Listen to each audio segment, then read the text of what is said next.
Asia কাপে আজ নিজেদের মহা গুরুত্বপূর্ণ ম্যাচে আফগানিস্তানের মুখোমুখি হতে যাচ্ছে বাংলাদেশ।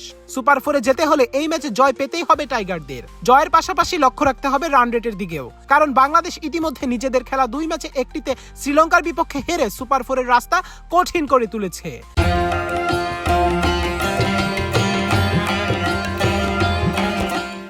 অপরদিকে আফগানিস্তান হংকং এবং শ্রীলঙ্কা হংকং এবং বাংলাদেশের বিপক্ষে ম্যাচ জিতে পয়েন্ট টেবিলে নিজেদের অবস্থান শক্ত করেছে। আফগানিস্তানের বিপক্ষে ম্যাচে জয় ছাড়া অন্য কিছুই ভাবছে না বাংলাদেশ। সংবাদ সম্মেলনে টাইগারদের spin bowling coach Mushtaq Ahmed জানান, আমারও বিশ্বাস আছে আমরা সুপার ফোরে যাব ইনশাল্লাহ। অবশ্যই আপনাকে ওই বিশ্বাস রাখতে হবে।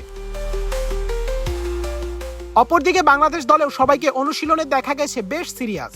সবশেষ টি-20 বিশ্বকাপে এই আফগানিস্তানের বিপক্ষে হেরেই যে সুপার 8 থেকে বিদায় নিতে হয়েছিল টাইগারদের, এবার এশিয়া কাপে সে রশিদ খান গুরবাজদের হারাতে পারলেই যে লিটন ফিজরা আরও এক ধাপ এগিয়ে যাবে সুপার 4 এর পথে। তাসনিম আহমেদ অর্ণব, বাংলা নিউজ 24।